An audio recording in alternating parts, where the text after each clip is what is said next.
Hey guys, PS2Man here. Sorry. Something's been following me for the past few days, and at this point, I'm starting to get annoyed. It's funny how horror can shake things up, huh? The unexpected, even the cheesy jump scares. But you know what can be more terrifying than that? The worst thing imaginable? Anime fan service. This is Schoolgirl Zombie Hunter, a game released in early 2017 for Japan and late 2017 everywhere else for the PlayStation 4 and Steam. The game was published by Arc Systems, who you might recognize but also publishing Blaze Blue as well as Guilty Gear. More interesting though are the developers, Tamsoft, known for such titles as Senran Kagura and Onichambara. It's gonna be one of those reviews, folks. Fanservice games often get flack for showing digital girls off, despite the great game behind it, if there's a great game behind it. It's the gaming equivalent of I watch blank for the plot, to put it in another way. Well-known examples include Honey Pop, Dead or Alive Extreme, and Galgun, just to name a few. The difference with Schoolgirl, however, is... well, we better get to the game to better explain. I managed to pick this game up in the digital store without knowing there was a physical copy of it. So when you look at the presentation, you can't really blame me for thinking that. It's so... last gen, to put it lightly. The entire time I was playing, I would have been surprised if I was holding a PS3 controller instead of a PS4 controller. While it looks okay from a screenshot, in motion it can be rough, especially the cutscenes. You may have noticed the black cutout lines, and no, that isn't my editing, that's how most of the cutscenes are presented. Whenever the game needs to switch to another angle, it'll have an abrupt black cut to the next shot, and it gets annoying to watch really quick. What hurts the most is that there are cutscenes with seamless cuts. Not a lot, but just enough to make you wonder why it isn't that way for the rest of the game. And when the characters mostly just stand around with little action, don't be surprised if the story loses your attention. Not that there's much, but I'll touch on that soon. And yeah, the lip syncing is non-existent. It bothered me more than I thought I would, for reasons that I'd rather not get into. Everything else, presentation-wise, is just a footnote. Enemies look blandly grotesque, the music fits the game but isn't memorable, but I do give the game credit that you can change the blood color. YouTube censorship thanks you very much. But on that story and why you would probably lose interest, there's not really a whole lot to it. On a dark and stormy night, a zombie infestation claims the city. Fortunately for you, you're at a high school that not only teaches a good curriculum, but also teaches you to shoot zombies in the face. Being the lone survivors in the school, the team of 5 do whatever they can to survive and find a way out, slowly uncovering a plan behind the zombie outbreak. Now, while the story sounds captivating with a lot of potential, the game plays every element so safe that there's very little you'll actually remember about it. Let's start with the main 5, and if I butcher any of these names, I do apologize. Sayori, the anime protagonist, Risque, the dependent coward, Mayaya, the cloaked clairvoyant, Anami, the dauntless strategist, and Rei, the belligerent idol. Each one has depth to go through that is explored over time, but it's shallow water, and the characters never go further than that. It's also forcibly fed to you through unnatural exposition, so if it isn't your style, this story might not be for you. Maybe the story would have been more interesting if the characters were more interesting, but I'm not kidding when a wall of bricks would be more interesting. And if you're thinking the world and events might balance it out, nope, not even close. Not even the villains, who could arguably be the best part of a story. You have the copy zombies, this game's version of Dark Link with their negative traits enhanced, and while they could have worked, they just don't. They even try to attack on Pointless Redemption, but nothing about them leaves impact. Just like our main villain, easily the worst main villain I've seen in a game yet. You see him in the opening, in the middle of the story, and then right in the end because the plot demands it.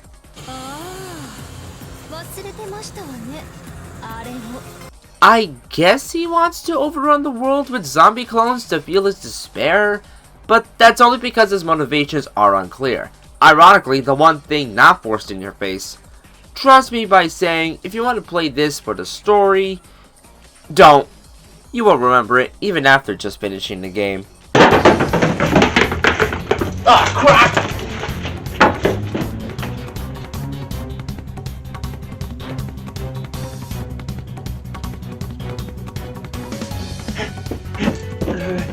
Oh!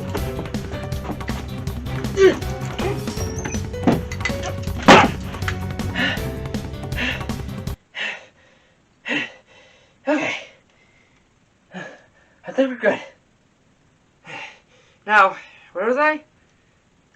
Oh yeah. Schoolgirl Zombie Hunter, unlike other Tamsoft games, is a third-person shooter. Split into 5 chapters, you complete the task each mission gives you, advancing the plot until the final showdown. To the game's credit, there are multiple mission types. Clearing the area of zombies, reaching a destination, defending your base, and so on. It can keep things a little interesting, even if most missions require you to shoot zombies to progress. The one catch, though, is you have a time limit. Failed to finish the mission in time, game over. I nearly ran out of time once, but you'll never have to worry about that unless you're looking for collectibles.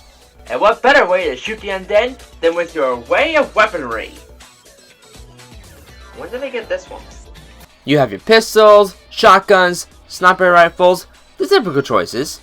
I myself found the shotguns and sniper rifles the most useful, but since you have 5 guns with you, you'll find yours soon enough should you decide to play. You obtain more by finding them from defeated enemies, each type with different advantages such as high offense or more ammo. It's one of the few things the game gets right.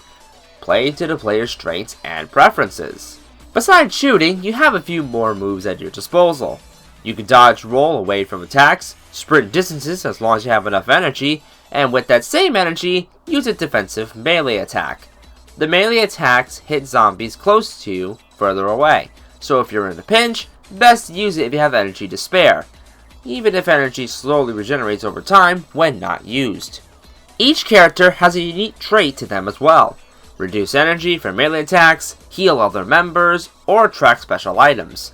Though you only get the character the chapter gives you, once you complete a mission, you're free to select who you want if you need something in that mission. Speaking of, why don't we go into collectibles real quick? When a mission shows you birds called Charons, there will be 5 hidden in that mission's level. Whether behind windows or just out of reach, shoot it down to collect it. Every 2 birds net you a reward, whether cosmetics such as hair color or underwear. The one thing I didn't think I'd be able to say on this channel. The other is a special gun every so often, and of course, a trophy for killing all 50. One thing to note is if you killed Charons in normal mode, hard mode keeps a record of it, so you won't need to do it a second time in case you want another playthrough. The other collectible, outfits, and shoes, yes, shoes, are found scattered in random missions. Find it and it's yours, simple as that. You'll most likely need to do a second playthrough of that mission with Mayaya, who can show locations of collectibles, so if outfits interest you, make sure you return with her in order to collect them. There aren't any other collectibles outside what I just explained. All of them are just used for customization. Because of course a fan service game wouldn't be one without letting you play dress up. Or you could do the laundry.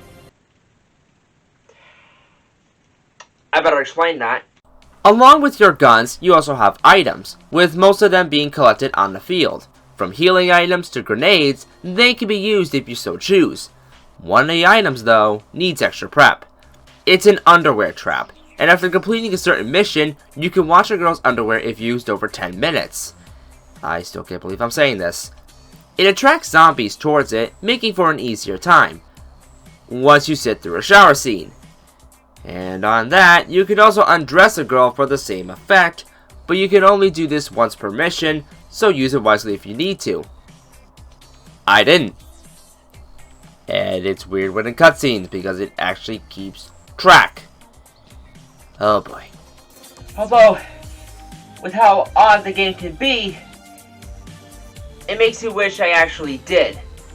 And with that comes the issues with the gameplay.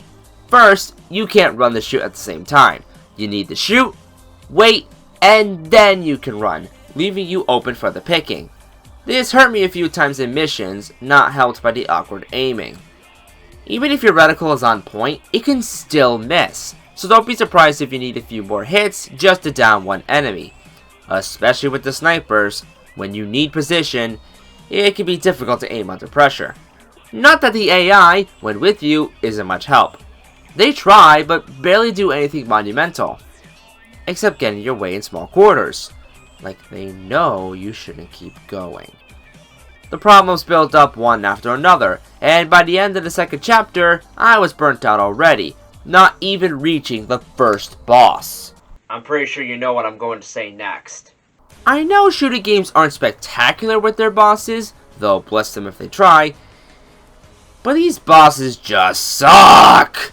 Shoot them till they're dead, no special strategy, no unique concepts, nothing. It also hurts that there are only 3 types of bosses: clone battles, a golem battle, and the main villain himself. I don't know what I was expecting, and yet I'm still disappointed. That sums up what I think of the game as a whole. I didn't know what to expect, but after finishing, it was a bitter taste in my mouth. It could have been a good game, maybe even a great game, but it falls rather flat on its objectives. As fan service, it lacks compared to other titles. As a shooter, it feels unfinished and at times clunky. The presentation just makes it past okay. The characters are forgettable. It's a game you play, finish, and forget in about a week or so. And from the same developers as Senran Kagura, that feels odd to say. I can see they wanted to experiment and try something new, but like some experiments, it ends up in the scrap pile of failed projects. Oh yeah, there's also multiplayer where you can play with players online, but don't be surprised if you'll never get to experience that. I didn't, and I think my friends are blessed for that. It's around $22 if you want a physical copy, but $40 if you want a digital copy. Either one, in my opinion, are way too much. Even if there's a sale for the game, be cautious if you decide to play it. You might feel just as bitter as I did when you finish. On the PS2Man,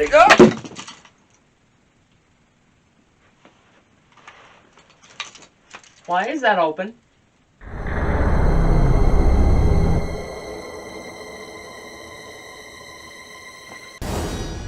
Ah!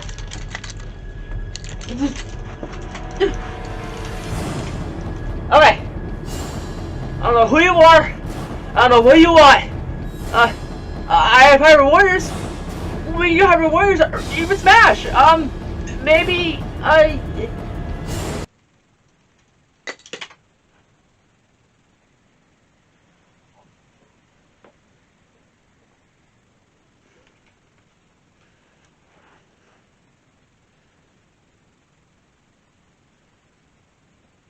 don't know why, but I have a bad feeling.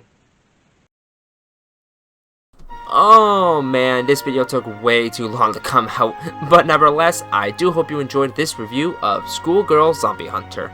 This was supposed to be my Halloween special, but delays here, delays there, I had to keep pushing it back.